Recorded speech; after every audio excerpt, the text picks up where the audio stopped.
Olá, eu sou a professora Estela e a gente está iniciando agora a nossa 7ª aula de Educação Física, 6º ano, e a gente vai falar um pouquinho hoje sobre os jogos, os esportes coletivos e individuais. Só para que a gente possa falar sobre eles, a gente tem que saber um pouquinho da história, de como surgiu, por que eles eram praticados de uma forma e hoje já não mais, existiam tantas regras, então a gente vai dar uma esclarecida sobre esse assunto. E a gente vai citar alguns jogos coletivos e individuais que vocês já conhecem ou que vocês podem estar conhecendo agora nessa aula. Vamos lá. A gente vai falar sobre a origem, as definições, as características e os valores, né? A gente vai dar uma abordagem histórica das modalidades esportivas individuais primeiramente e depois das coletivas. E aí a gente vai vir nessa imagem, vamos ver o que significa essa imagem, né? É um movimento que ele é inerente à vida do homem pela sua necessidade de sobreviver.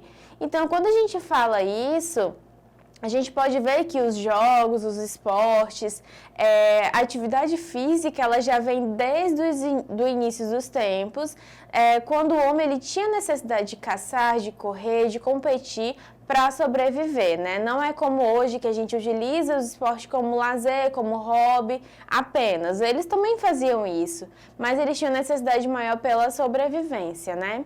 Vamos falar um pouquinho sobre a Grécia, né? Na Grécia Antiga, a atividade física já fazia parte da educação. Platão defendia a ideia de que o tiro, a lança, o uso da esgrima e todo tipo de movimento de corpo para o exercício deveria ser ensinado por um professor nomeado Pedótriba. Né? É bem difícil esse nome, mas se vocês forem levar em consideração aos nomes que as pessoas tinham antigamente, como eles eram nomeados, né? As pessoas mais importantes da época tinham um nome mais estranhozinho mesmo, mas é normal. Vamos lá. Em Atenas, a busca do corpo perfeito para assemelhar-se aos deuses, né? O que a gente pode lembrar disso? Lembra que em algumas aulas a gente falou que antigamente o exercício ele tinha um culto ao corpo perfeito, a imagem perfeita, então era basicamente isso, né?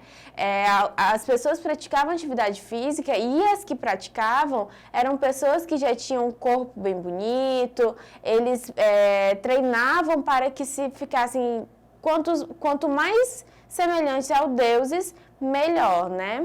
E a gente vai falar um pouquinho sobre os Jogos de Olímpia. Se vocês podem olharem essa imagem, é uma cidade que se chamava Olímpia e existiam jogos, né, normalmente modalidades de atletismo, que é uma modalidade individual, que eram praticadas lá.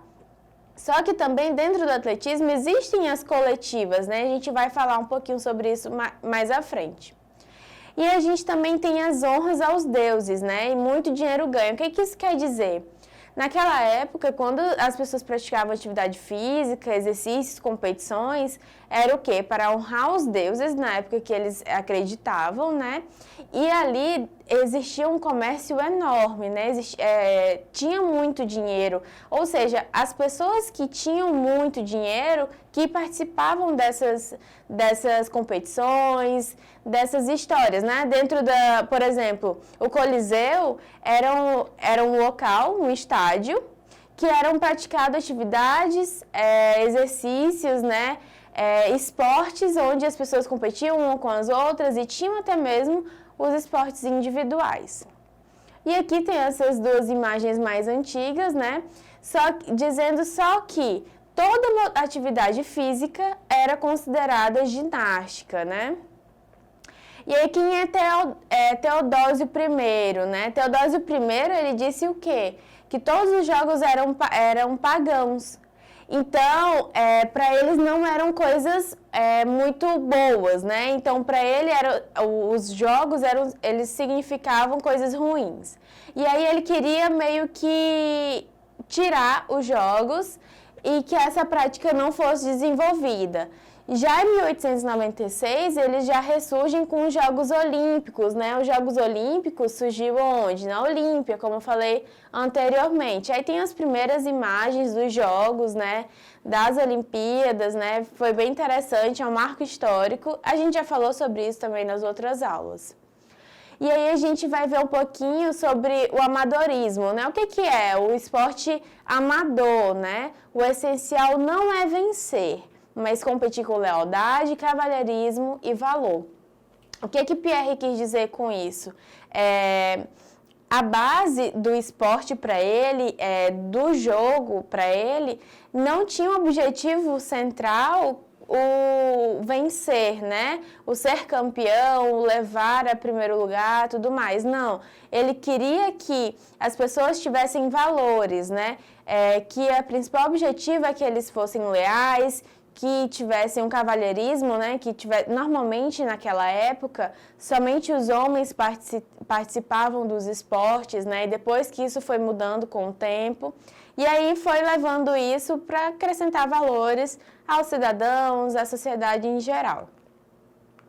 E aqui a gente pode ver um pouquinho o que é o esporte, né? O que é o esporte? O conceito, atividade física, mental, né, sujeita a regulamentos, que visa a competição e tem regras instituídas por uma confederação. Então, não sei se vocês se lembram que a gente falou uma vez a diferença de jogo e de esporte, né? Que o jogo ele tem regras pré-estabelecidas, mas que podem ser modificadas.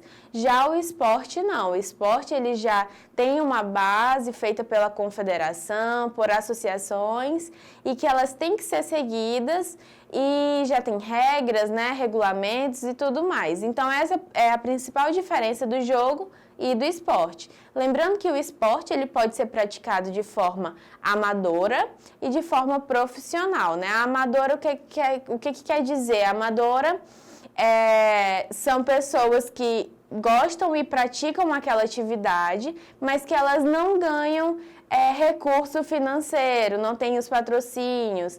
Tem também esportes amadores que as pessoas podem até receber, né? Mas elas não são tão rigorosas como o profissional, que tem contratos de muitos anos e tudo mais. E aí tem a classificação dos esportes individuais e os esportes coletivos, né? Que são, por exemplo, os esportes individuais. Tem a interação do adversário e tem a não interação do adversário, né? Nessas fotos vocês podem estar dando uma olhada. Com a interação do adversário tem as lutas, né? Como exemplo. E sem a interação do adversário, nós temos a natação e o tênis, né? Que são esportes individuais, mas que não têm interação, né? Não tem um contato com o adversário. E aí a gente vai falar um pouquinho sobre a evolução, né? Dos esportes individuais, tanto das origens à atualidade. Então, antes da gente dar uma lida nesse slide, que tem um texto um pouquinho maior, eu não vou ler ele todo. E eu vou ler algumas partes e depois a gente retorna, eu dou uma explicada para vocês, depois vocês retornam com mais calma para poder dar uma complementada melhor no estudo. Vamos lá. Os esportes paralímpicos foram praticados pela primeira vez no ano de 1960, em Roma, né, na Itália. Ainda que Roma foi realizada a primeira Paralimpíada, essa modalidade de esporte foi originada em Stoke, né, na Inglaterra, com uma competição esportiva de deficientes físicos, cujo objetivo era reabilitar militares machucados durante a Segunda Guerra Mundial. A origem do termo paralímpico se refere aos termos paraplegia e Olimpíada, que juntos formam a palavra, né? Então, hoje vocês, obviamente, já devem ter ouvido sobre isso, né, as Paralimpíadas. E aí vocês podem ver um aspecto histórico muito interessante, é que esses jogos, esses esportes foram criados para aquelas pessoas que iam às guerras, né? Os homens que iam às guerras e quando eles retornavam, eles tinham membros dos corpos mutilados ou voltavam cegos e assim outras deficiências, né?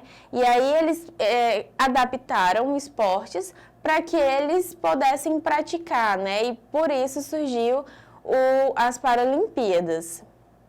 Existem ainda os esportes paralímpicos praticados em jogos nos Paralímpicos de inverno, né? Como o biatlo, o esqui alpino, o esqui cross country e etc, né? Os esportes paralímpicos possuem uma classificação para os atletas com deficiência, com o objetivo de igualar as capacidades e limitações técnicas de cada um, de acordo com a sua categoria, né? E aí a gente tem as categorias, né, que são divididos. A de paralisia cerebral, atleta com lesão medular, atleta com amputações e assim sucessivamente. Dentro dos esportes individuais, a gente tem as desvantagens, né, obviamente, e as vantagens, a gente vai falar um pouquinho sobre elas. As desvantagens, né, os treinamentos são a sós, não tem colaboração de outra pessoa para a vitória e as decisões solitárias na hora da competição. E as vantagens, né, que são treinamentos personalizados e ausência de conflitos nas decisões tomadas durante a competição. Existem as desvantagens e as vantagens, mas quando o atleta ele decide praticar aquele esporte, ele já sabe, né? A desvantagem principal é que quando ele está praticando aquela atividade, ele não tem o auxílio de outra pessoa para tomar uma decisão. Então, é ele por ele mesmo. Até porque o treinador dele não pode estar dentro da quadra ou dentro da piscina, no caso da natação, para te dar aquele feedback. Então, é ele por ele mesmo que ele tem que decidir o que ele tem que fazer, né? Não é o caso dos jogos coletivos, que ele tem a decisão a ser tomada, mas ele pode consultar os outros membros da equipe. Mas que também tem suas vantagens, né? Dos esportes individuais. Por exemplo, o treinamento dele é único e exclusivo para ele, né? O foco, a atenção é toda para ele e não tem tantos conflitos na hora de decidir as coisas, porque é somente ele. Aí a gente tem aqui o exemplo da natação, depois vocês retornam e dão uma olhada o que é, eu sei que vocês já sabem o que é isso, mas depois retorna, vê direitinho como é que funcionava. Temos o ciclismo, e aí temos também o tênis, que a gente falou, tênis de campo, tênis de quadra, temos o tênis de mesa. Eu decidi pegar esses três porque é um esporte que foi subdividido em categorias distintas e que eles são muito semelhantes, né? E temos os esportes coletivos agora, né?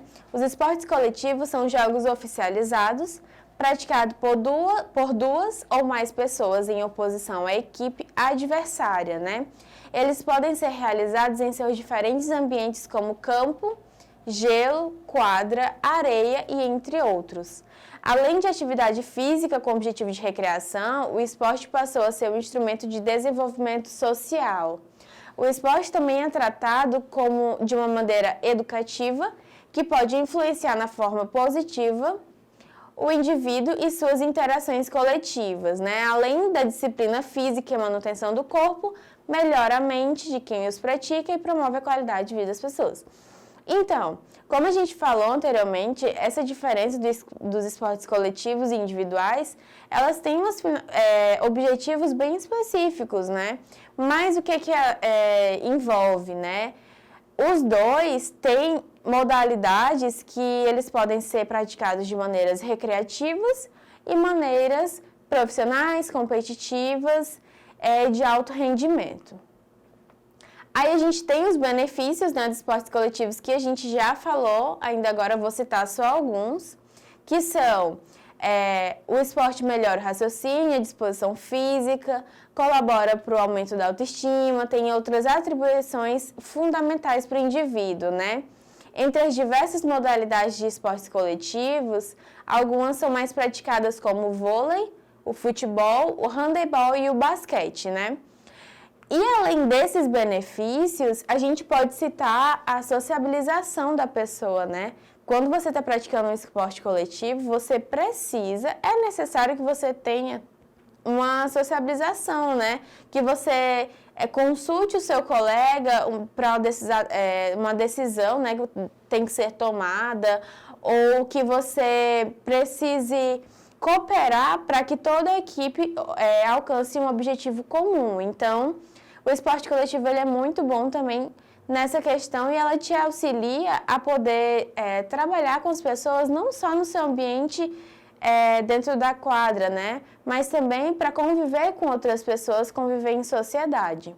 E aqui alguns exemplos de esportes coletivos, que é o voleibol, o futebol, que vocês não conhecem, né? Eu acho que vocês nunca ouviram falar.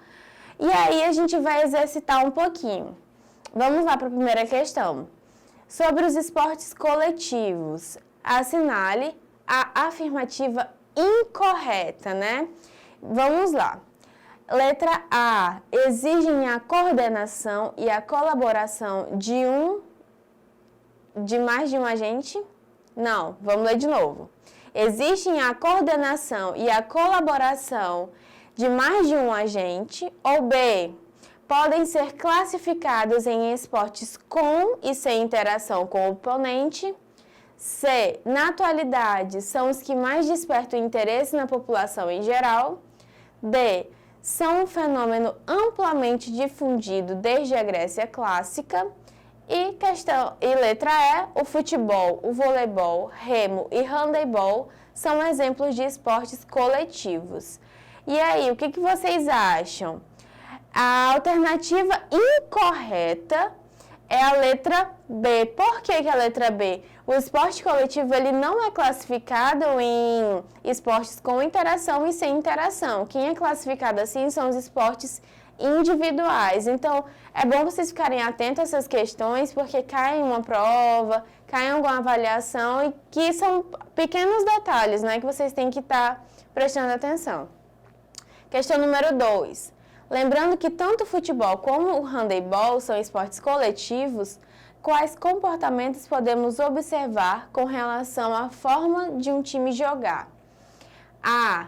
Para vencer nesses esportes, o individualismo é o melhor caminho. B. O melhor jogador faz um time campeão. C. Meu time só vai bem se eu jogar. Ou D. O trabalho em equipe é o melhor caminho para obter sucesso. E aí, o que vocês acham? Quais comportamentos podemos observar com relação à forma de um time jogar, né? De um time coletivo, que ele trabalha com várias pessoas. E a letra correta é a D, né? Obviamente, que um trabalho em equipe é o melhor caminho para se obter sucesso. Claro que se você está praticando um esporte coletivo, você precisa trabalhar em equipe, né? Todos pensarem por todos, não somente falar assim, eu vou fazer todos os gols, ou eu resolvo tudo, não é assim que funciona. E aí a gente vai ficar com a sala de hoje, ela foi bem curtinha, ela é muito fácil de vocês entenderem, depois vocês retornem, vejam os conceitos dos esportes que eu coloquei, vocês não entenderam. E a gente vai ficar com essa aula. Não esqueçam de acessarem a plataforma Eduque para vocês verem toda essa aula novamente e acessarem os conteúdos. Até a próxima aula!